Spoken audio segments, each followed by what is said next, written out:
예레미야서를 묵상하고 있는데 예레미야 눈물의 선지자라고 할 수가 있습니다. 그 이유는 조국인 이스라엘의 멸망을 보면서 이 예레미야를 썼기 때문에 그렇습니다. 하나님이 택한 백성 유다가 하나님을 버리고 다른 신을 끊임없이 섬기는 그런 죄악을 행하는 이런 이스라엘의 모습을 보면서 굉장히 마음이 아팠을 것입니다. 또한 이 북방 다른 민족을 일으켜서 유다를 공격하게 하면서 유다의 죄악을 심판하시는 그런 하나님의 뜻, 이 하나님의 마음을 알기 때문에 이 예레미야의 이 마음 굉장히 아프고 슬펐을 것입니다. 또한 보통 다른 선지자들은 선택을 강조합니다. 너희가 순종하면 잘 될 것이다. 그리고 불순종하면 하나님께서 심판하실 것이라고 하는 이것을 예언하고 이것을 선포했는데 예레미야 같은 경우는 조금 다르죠.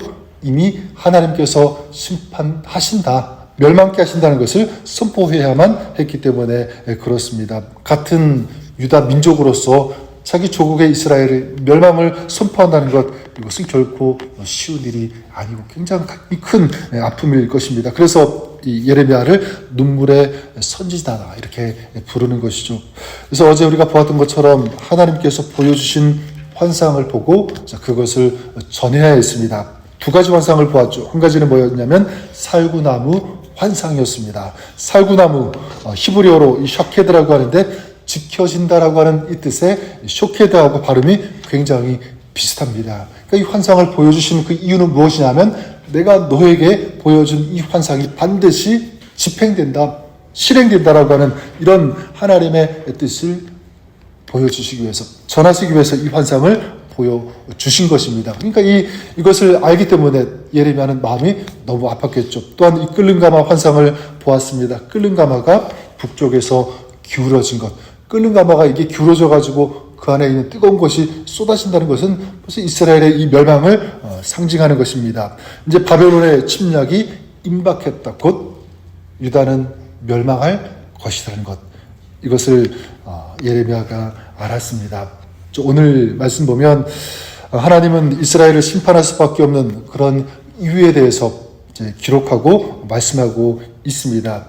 굉장히 실감나고, 그리고 이 유다가 제대로 알아듣기 위해서 하나님께서는 어떤 비유를 드시냐면 이 결혼, 이 부부관계의 비유를 들어서 설명하고 계십니다. 2절에 보면 이렇게 말씀하고 있죠. 내 소년 때의 우위와 내 결혼 때의 사랑, 곧 씨 뿌리지 못한 땅 광야에서 어떻게 나를 쫓았음을 내가 너를 위하여 기억하노라. 부부가 결혼 초기에 굉장히 잘 지내는 것처럼 지금 이스라엘과 하나님과의 관계가 그랬다는 거죠. 하나님께서 이스라엘을 부르시고 백성 삼으신 그 초기에는 어땠냐면 이 이스라엘, 유다가 하나님을 굉장히 사랑했다라는 것입니다. 씨 뿌리지 못한 땅, 즉 이 광야에서 너희가 나를 어떻게 따랐는지 쫓았는지 하나님은 기억하신다. 자, 그런데 정말 그렇게 힘든 그런 광야의 시간을 지날 때는 너희가 나를 사랑했는데 좀 살만하니까, 먹을만하니까 나를 버렸다. 이렇게 말씀하고 있는 거죠. 5절에도 보면 너희 열조가 내게서 무슨 불의함을 보았건대 나를 멀리하고 헛하는 것을 따라 헛되이 행하였느냐. 너희가 나에게 어떤 허물을 발견하였기에 너희가 그럴 수 있느냐. 그렇게 나를 멀리하고 우상을 좇고 헛된 짓을 하는데 그 이유가 무엇이냐? 나의 잘못이냐? 내가 너희에게 뭐 잘못한 것이 있느냐? 이렇게 하나님은 유다를 향하여 부르시고 계시는 것이죠. 6절에도 보면 그들이 우리를 애굽 땅에서 인도하여 내시고 광야 곧 사막과 구덩이 땅, 건조하고 사막의 음침한 땅, 사람이 다니지 아니하고 거주하지 아니하는 땅을 통각해 하시던 여호와께서 어디 계시냐? 말하지 아니하였도다.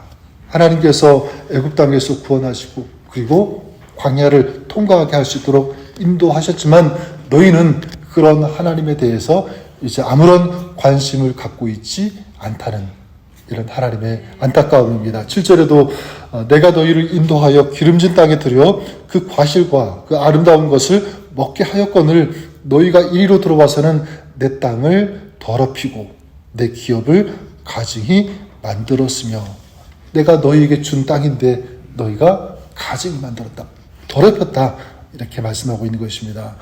그리고 이제 내일 말씀에는 이제 8절부터 12절까지 이런 비슷한 이유를 이제 구체적으로 제시하고요. 그리고 이제 결론적으로 내일 보겠지만 13절에 이렇게 말씀하십니다.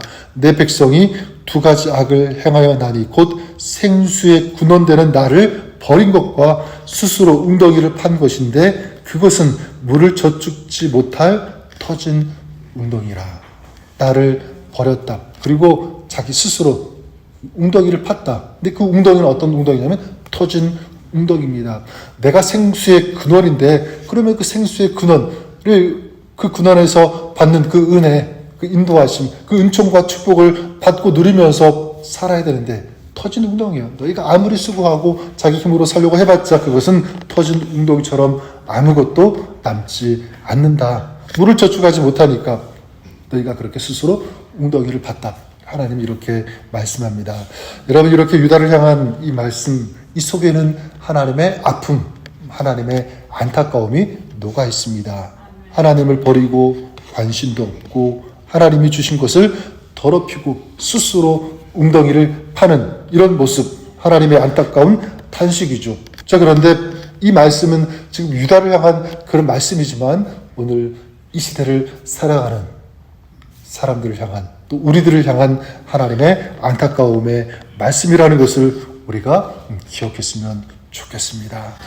지금 유다를 통해서 주시는 이 말씀, 사실 유다가 들어야 되지만 이 말씀을 누가 들어야 되는가? 오늘을 살아가는 저 여러분, 우리가 이 말씀을 듣기를 바랍니다. 나는 혹시 어떻게 살고 있는가? 혹시라도 이 유다의 모습이 나의 모습은 아닌가? 자, 그럼 우리가 한 가지 더 생각해 볼 수 있는 것은 무엇이냐면 하나님은 이 유다의 이런 죄악을 기억하시면서 얘기하시는데 그 이유가 무엇인가? 왜 잘못한 것만 하나님은 끄집어내시는가? 이렇게 생각할 수도 있습니다. 근데 여러분, 이스라엘의 이런 잘못과 이런 죄악을 하나님께서 끄집어내시고 그걸 고발하시는 이게 하나님의 본 마음이 절대로 아닙니다. 그래서 2절을 우리가 보셨던 바와 같이 이렇게 말씀하지 않았습니까? 내 소년 때의 우유와 내 결혼 때의 사랑 곧 씨 뿌리지 못한 땅 광야에서 어떻게 나를 쫓았음을 내가 너를 위하여 기억하노라. 하나님은 기억하고 계세요. 이스라엘이 처음에는 어땠는지 그 결혼 초기 그때 유다는 하나님을 사랑했다. 그런데 지금은 그 유다가 나를 버렸다는 것입니다. 여기서 우리는 이렇게 이스라엘의 심판에 대하여 이 예언의 말씀을 주시는 이 하나님의 의도를 잘 파악해야 합니다. 하나님을 향한 이스라엘의 사랑과 이 이스라엘의 죄악을 두 가지를 비교하고 계시는 그 이유가 무엇이냐면 결국 심판이 아니다라는 것을 우리가 알 수 있습니다. 지금 하나님은 이스라엘을 멸망시키기 위한, 이스라엘을 치기 위한 합당한 그 이유를 대시는 것이 아닙니다. 하나님의 본 마음, 진심은 무엇이냐면 바로 이것이죠. 우리의 마음. 이걸 원하시는 거예요. 어떤 마음입니까? 하나님을 사랑하는 마음을 너희가 지켰으면 좋겠다.